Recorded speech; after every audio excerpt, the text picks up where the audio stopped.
तुलसी महारानी जी हैं। और विश्व भर में क्या है, इसी पेड़ को या इसी पौधे से रस निकाला जाता है, इसकी दवाइयाँ बनती हैं, नाना प्रकार के इसके जो है वो रिसर्चेस की जाती हैं और पता नहीं कितनी दुनिया में जो है वो लोगों को फ़ायदे होते हैं इससे।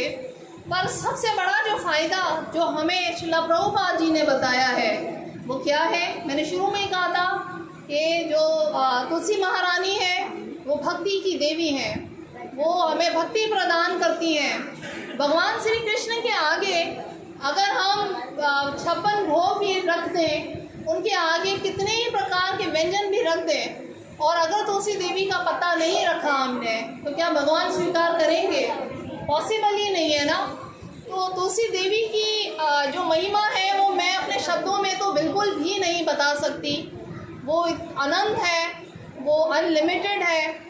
और क्या हम इतना ही कह सकते हैं कि तुलसी महारानी जो है वो आध्यात्मिक जगत जिसे हम कहते हैं गोलोक का वृंदावन धाम, तो वहाँ पर एज अ कोऑर्डिनेटर जो है, एज अ वृंदा सखी किसकी सेवा में लीन होती हैं? श्री राधे कृष्णा की सेवा में होती हैं।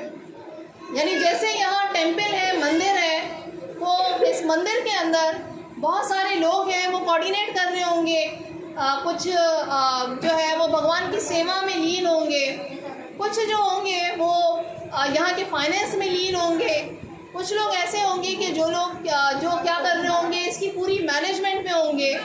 और मैं अपना बहुत आभार प्रकट करती हूँ क्योंकि हमने नरसिम्हा भगवान की इतनी सारी ग्लोरीज के ऊपर बात की, तो उन भक्तों को मेरा बहुत बहुत प्रणाम है, सादर प्रणाम है, जो सेवाधारी यहाँ पर भगवान श्री नरसिम्हा देव की सेवा में लीन है, मैं उन सबको सादर प्रणाम करती हूँ।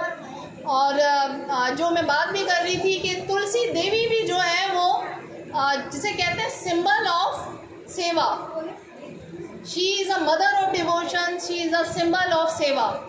तो भगवान श्री राधे कृष्णा की जितनी जिसे कहते हैं ना ऑर्गेनाइज़र हैं, अरेंजमेंट करनी है सेवाओं की, उनकी लीलाओं की, वो सारा कार्य जो होता है, जो कोऑर्डिनेशन है, वो सारी तुलसी देवी करती हैं।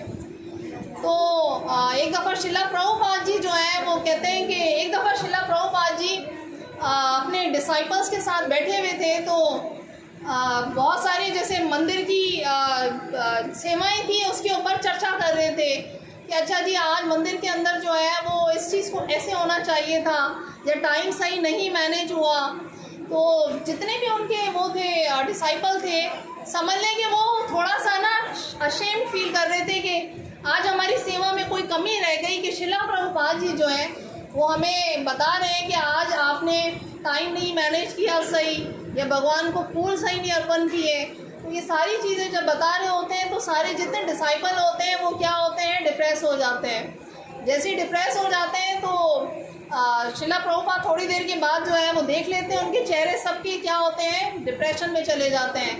तो क्या कहते हैं श्रील प्रभुपाद जी, थोड़ी सी देर के बाद उन्हीं शिष्यों को कहते हैं, जाकर कहते हैं अच्छा आप ऐसे करो, उनको लेकर जाते हैं रूम में। और कहाँ रूम में लेकर जाते हैं? श्रील भक्ति सिद्धांत सरस्वती महाराज जी के रूम में ले जाते हैं, जो किसके गुरु हैं? श्रील प्रभुपाद जी के गुरु हैं एक्चुअली।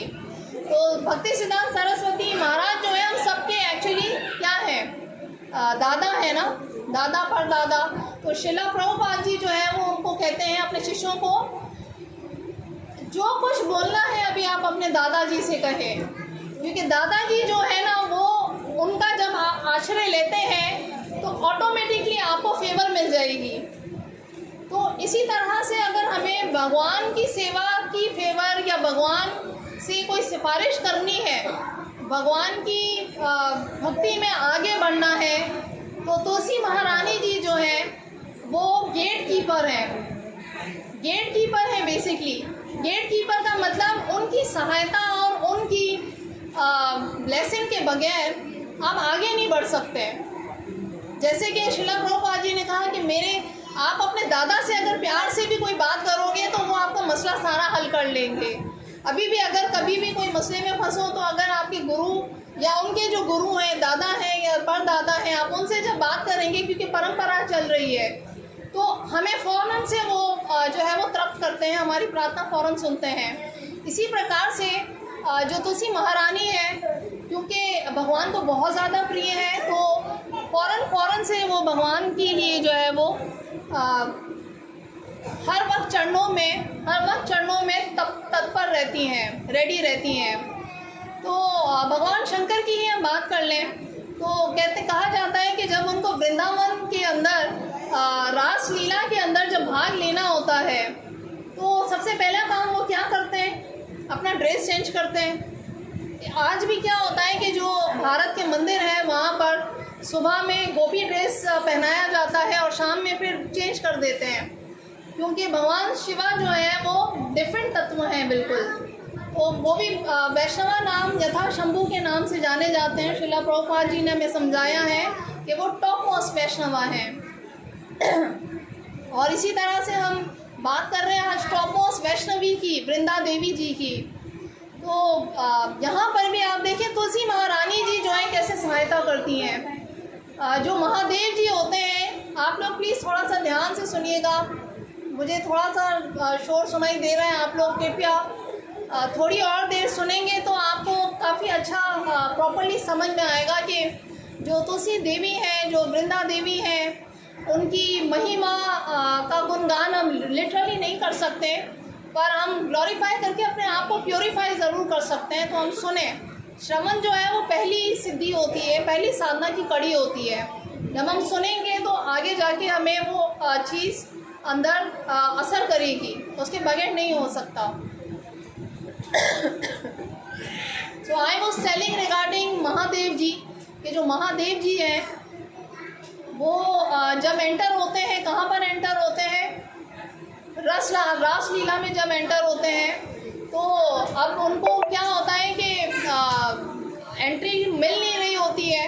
और एक्चुअली जो गोपियाँ होती हैं वो थोड़ा सा उनको देख भी लेती हैं दूर से कि भाई कोई एंटर होना चाहता है, अब इनको कैसे एडजस्ट करें, कौन है, पता नहीं क्या है।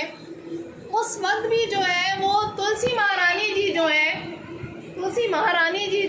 एज अ गुरु शिवा जी को, लॉर्ड महादेव जी को क्या करती हैं, गाइड करती हैं कि तुम ऐसे करो, यानी आप ऐसे करें कि अपना ड्रेस चेंज करें, अपने आप को इस गोपी भाव में प्रकट करके आप एंटर हो सकते हैं। तो ये शिक्षा देने वाली भी कौन है, तुलसी जी हैं, वृंदा देवी हैं।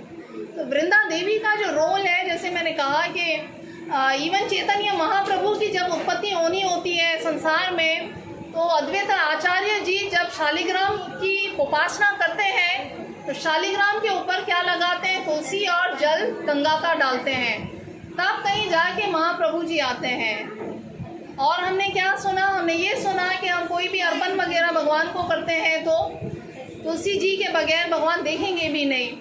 फिर एक और इम्पॉर्टेंट चीज़ आ जाती है कि हम ये कंठी क्यों पहनते हैं, ये सबको पता ही होगा। किस किस ने कंठी पहनी हुई है इस वक्त, अपना हाथ ऊपर करें। बहुत अच्छा है, I am very happy, I am very glad कि आप में से बहुत सारे भक्तों ने कंठी पहनी हुई है।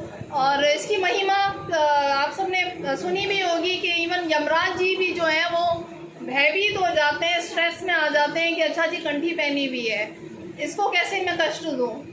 और जिन भूत या जो भी प्रेत वगैरह होते हैं तो उन सब से क्या होता है, जो मनुष्य है वो सुरक्षित रहता है।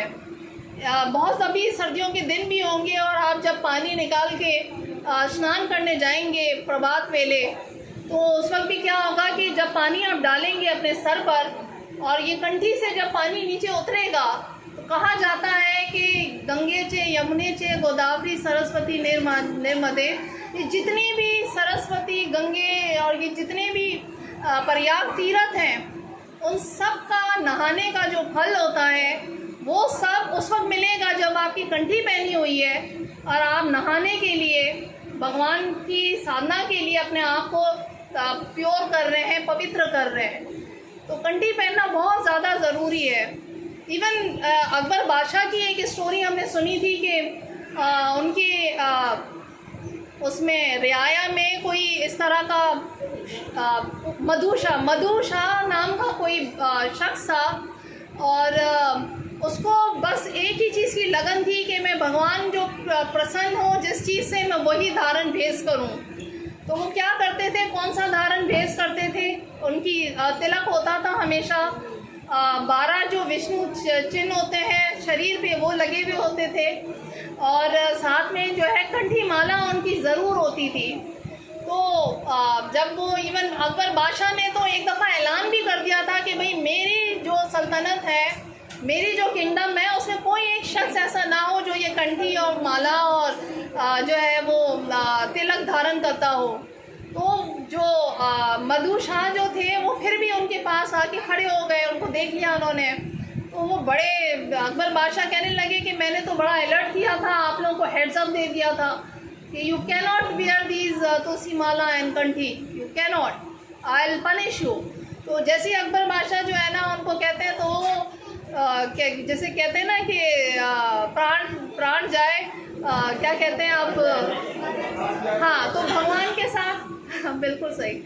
तो भगवान के साथ जो हमारा वचन है, भगवान के हम अंश हैं, दास हैं, जीवेरा स्वरूप होए कृष्णेरा नित्य दास, तो उसको वो कैसे भूलेंगे? ये तो वो सोचते हैं, मधु शाह जो होते हैं वो सोचते हैं कि भाई ये तो इस जगत में एक टेम्पररी एक बादशाह बना हुआ है, मेरे जो अनंत कोटि ब्रह्मांड के जो बादशाह हैं, जो भगवान हैं, श्री कृष्ण हैं, मैं उनसे अपना वादा किया हुआ तो भूल नहीं सकता। जो वो चाहेंगे, जैसा वो रखेंगे, हम वैसे ही रहेंगे।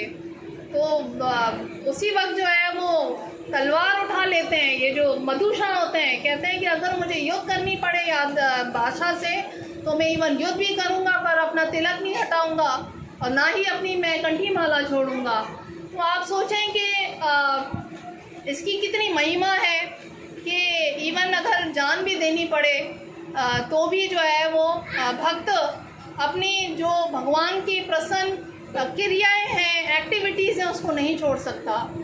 तो इसमें हमें बहुत बड़ी इसमें शिक्षाएं मिलती हैं कि किसी भी प्रकार की जिसे कहते हैं कि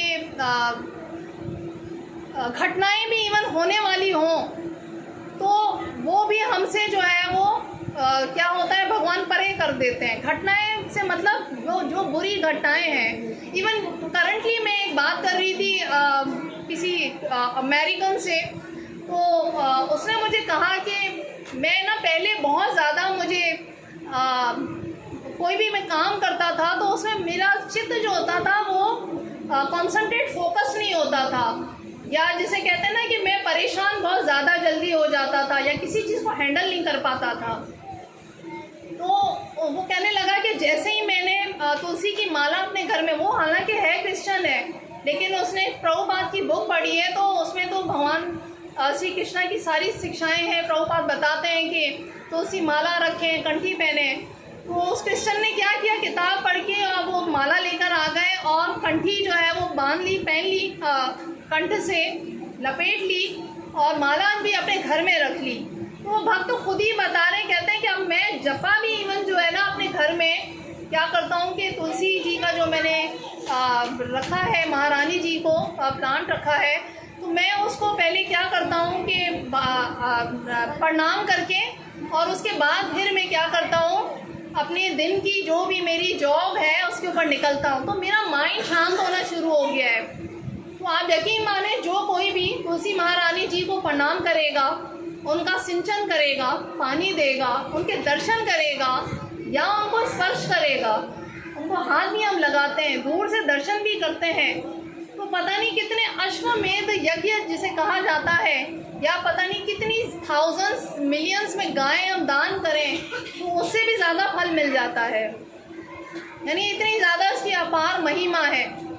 इवन बहुत से आजकल लोग रिसर्च कर रहे हैं कि बच्चे जो हैं, अगर उनके हाथों से हम तुलसी महारानी जी को पानी डलवाएं या तुलसी महारानी और गाय माता के पास बच्चों को लेकर जाएं और महामंत्र का जाप करें, तो बच्चे के जो मानसिक संतुलन है, बच्चा जो फोकस नहीं करता अपनी स्टडी में, पढ़ाई में, या उसको बीमारियां ज़्यादा लगती हैं तो वो भी दूर हो जाती हैं।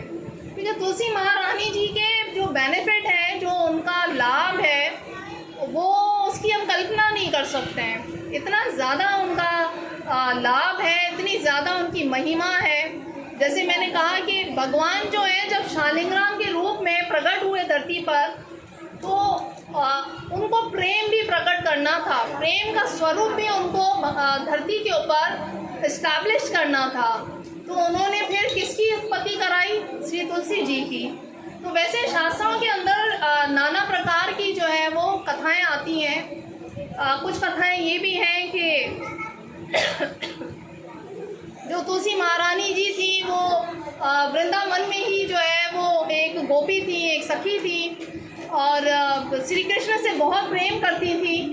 पर क्या होता है कि एक दिन श्री कृष्ण को उनका संग बहुत ज़्यादा मिल जाता है, वो किसी बहाने से उनका संग बहुत ज़्यादा प्राप्त कर लेती हैं। तो श्री राधिका जी जो है वो उनको कह देती हैं कि अच्छा जी, अब तुम्हें धरती पे जाना पड़ेगा कि तुम्हें नारायण को पाने के लिए या श्री कृष्ण को पाने के लिए बहुत तपस्या करनी पड़ेगी। तो श्री तुलसी जी जो है वो उनकी उत्पत्ति इसलिए होती है कि भगवान शालिग्राम जी जो है उनका एक मकसद था। शालिग्राम जी भी भगवान विष्णु के अवतार हैं, काले पत्थर नहीं है, वो भगवान विष्णु ही है या भगवान का अवतार है।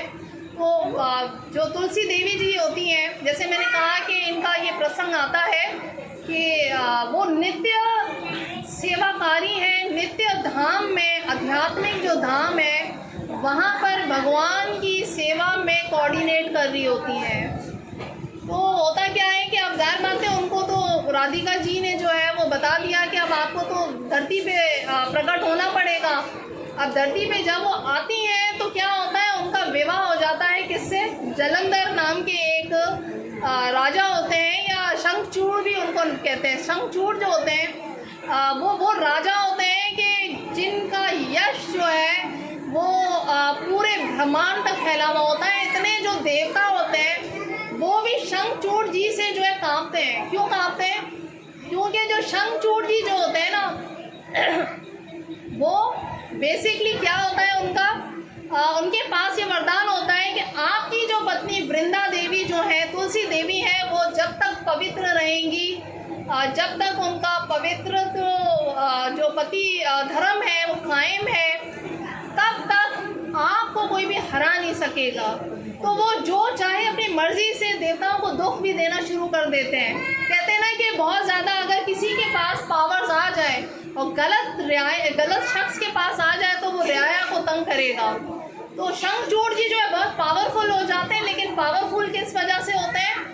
तुलसी देवी की वजह से होते हैं कि तुलसी देवी जो होती है वो बहुत वो होती है, पवित्र होती हैं और बहुत ज़्यादा सेवाकारी होती हैं, पति धर्म का पालन करती हैं। बोलो श्री तुलसी महारानी की जय, शालिग्राम भगवान की। तो अब होता क्या है कि भगवान शंकर के पास जाते हैं सारे लोग, इस टेंशन में चले जाते हैं कि भाई ये तो देवताओं के साथ भी कोई इनको हरा नहीं सक रहा है, शंखचूड़ जी को। तो भगवान शिव खुद जाते हैं युद्ध करने के लिए, घमसान युद्ध शुरू हो जाती है। अब वो युद्ध जो है ख़त्म होने का नाम ही नहीं लेती, और जब नाम ही नहीं ले रही होती तो वृंदा देवी जो है वो भी परेशान होती है, क्योंकि जाहिर सी बात है उनकी जो अपनी दिल की इच्छा होती है वो भगवान श्री कृष्ण की सेवा करना होती है।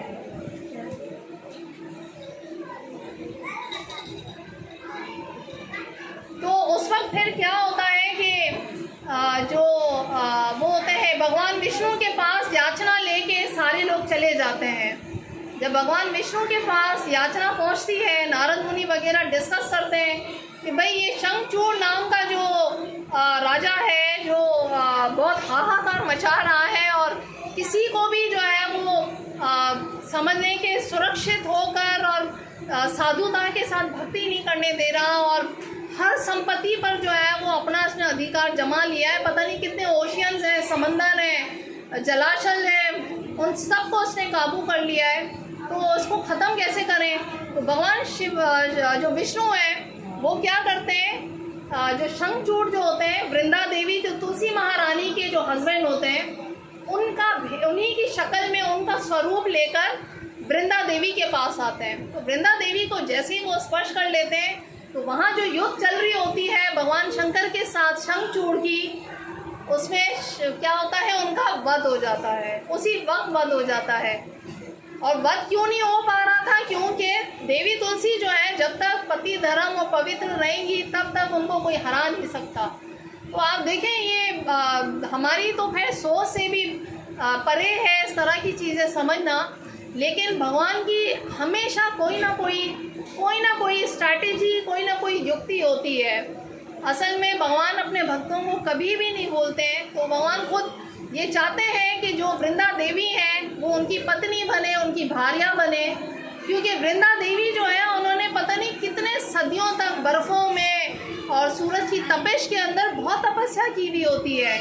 तो उनको ब्लेस करने के लिए वृंदा देवी को वो ये सारी लीला रचाते हैं कि शंखचूड़ का जो है वध हो जाता है, और जैसे ही वध होता है वृंदा देवी को पता चलता है तो वो उनको क्या कहती है, भगवान विष्णु को शाप दे देती है कि आप जो है वो काले पत्थर बन जाएंगे। और जब काले पत्थर शालिग्राम जो है वो उनका शाप मिल जाता है तो भगवान विष्णु बड़े ही उस वक्त प्रसन्न होते हैं। किस चीज़ से प्रसन्न होते हैं कि जो ऐसी देवी है, पत्नी है, जो अपने पति के लिए इतनी ज़्यादा धार्मिक है और इतना ज़्यादा उनके लिए ये कमिटेड है, तो मैं इनसे इतना प्रसन्न हूँ कि मैं इसके मन की इच्छा पूरी करने के लिए तैयार हूँ।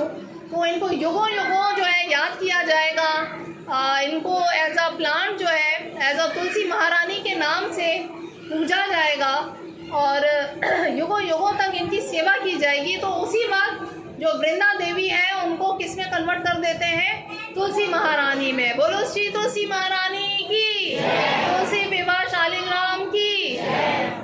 तो यहाँ पर एक शिक्षा बड़ी इम्पोर्टेंट है कि भगवान श्री कृष्ण खुद जो भगवान विष्णु हैं वो खुद भी जो है वो इस चीज़ को बहुत ज़्यादा प्रसन्न होते हैं कि जितनी भी देवियाँ हैं, जितनी भी जो कहते हैं कि गृहिणी है, जो गृहस्थी में रहने वाली वैष्णवीज़ हैं, उन सबको भगवान जो विष्णु है वो कहते हैं कि वर्शिपेबल है।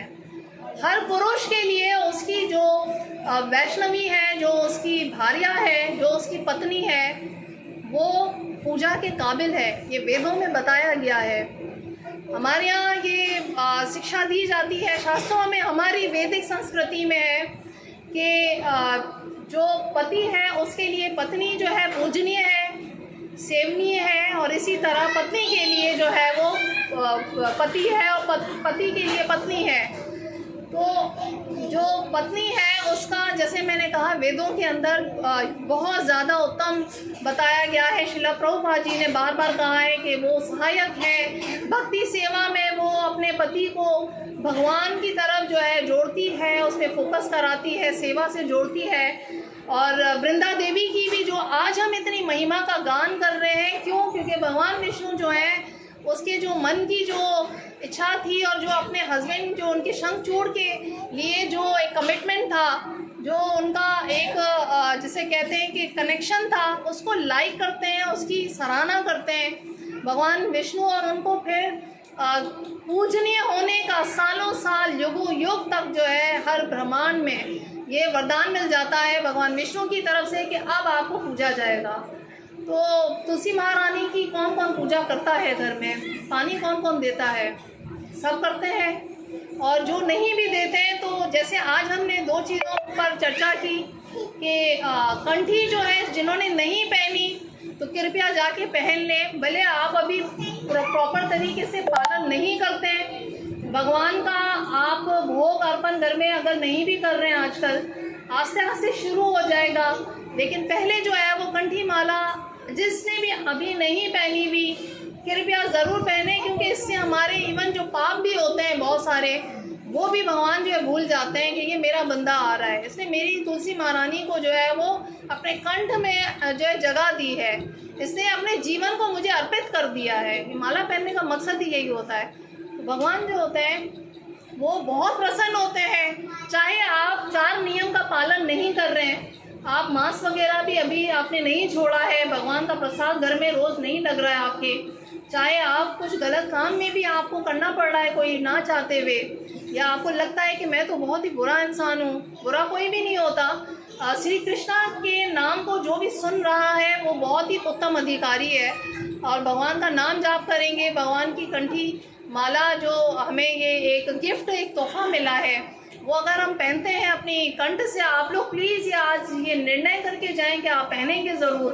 और दूसरी चीज़, तुलसी महारानी की सेवा करेंगे तो मैंने कहा कि बच्चे बहुत पढ़ाई में आगे निकल जाते हैं, बड़े इवन जो वर्कर्स हैं, जो जॉब कर रहे हैं, इवन विदेशों के अंदर, विश्व के अंदर हम देख रहे हैं इतने बड़े बड़े ग्रुप लगे हुए हैं, ग्रुप बने हुए हैं, उसमें मिलियंस लोग हैं, कोई कनाडा में, कोई शिकागो में, कोई हंगरी में है, तो वो सब तुलसी देवी की सेवा में लगे हुए हैं। वो हमारे सनातन धर्म से भी नहीं है, पर क्यों उनको पता चल गया है कि भाई तुलसी महारानी जो है गेट कीपर ऑफ डिवोशन है, she is mother of devotion, हमारी भक्ति की रक्षक है, वो हमारी भक्ति में उत्साह के लिए हमें प्रेरणा देने वाली जो है वो श्री तुलसी देवी हैं। तो ये सारे जितने उत्सव होते हैं, इनका मकसद भी यही होता है कि हम प्रभु की जो ये सब लीलाएं हैं उन सबका रस पान करें, उनसे लेसन सीखें, अपने जीवन में उसको हम ग्रहण करें। सो आई टेक स्टॉप हियर। हमारे पास टाइम खत्म हो गया। ओके, सो बहुत बहुत धन्यवाद आप सबका। और अगर आगे कभी मौका मिला तो मैं आपको ये ज़रूर बताऊंगी, क्योंकि आज हमने शुरू में नरसिम्हा भगवान की ग्लोरीज के बारे में भी सुना कि राम भगवान भी किस तरह से, किस प्रकार से नरसिम्हा देव को याद करते हैं। श्री कृष्णा को यशोदा मैया जो है नरसिम्हा भगवान का कवच पढ़ने को कहती हैं। आप देखें, नरसिम्हा देव जो है उनका कवच पढ़ने को जब वो कहती हैं यशोदा मैया कृष्णा को, तो क्या कहती हैं? कहती हैं तेरे को सारे जितने काला जादू वगैरह हैं, जितने सांप वगैरह हैं, उन सब से सुरक्षा करेगा भगवान नरसिम्हा का नाम, उनके नामों का उच्चारण, उनका कवच, उनका मंत्र। अब वो तो बहुत बड़ा सबसे काला जादूगर है, लेकिन मैया यशोदा कहती हैं कि इसको कोई जो है वो जादू ना पकड़ ले। तो आज हम नरसिम्हा भगवान के इस बहुत शुभ अवसर में उनके श्री चरणों में एक दफ़ा हरे कृष्णा महामंत्र का जाप करेंगे। और नेक्स्ट टाइम हमने कृष्णा ने चाहा तो हम ज़रूर गौरा हरि के ऊपर जो है वो कथा करेंगे कि नरसिम्हा भगवान और चैतन्य महाप्रभु के क्या प्रसंग है। हरे कृष्णा कृष्णा कृष्णा हरे हरे, हरे राम राम राम हरे हरे। श्रीला प्रभुपाद की जय, जय तुलसी महारानी की जय। हरे कृष्णा। आपको कीर्तन कर लेते हैं।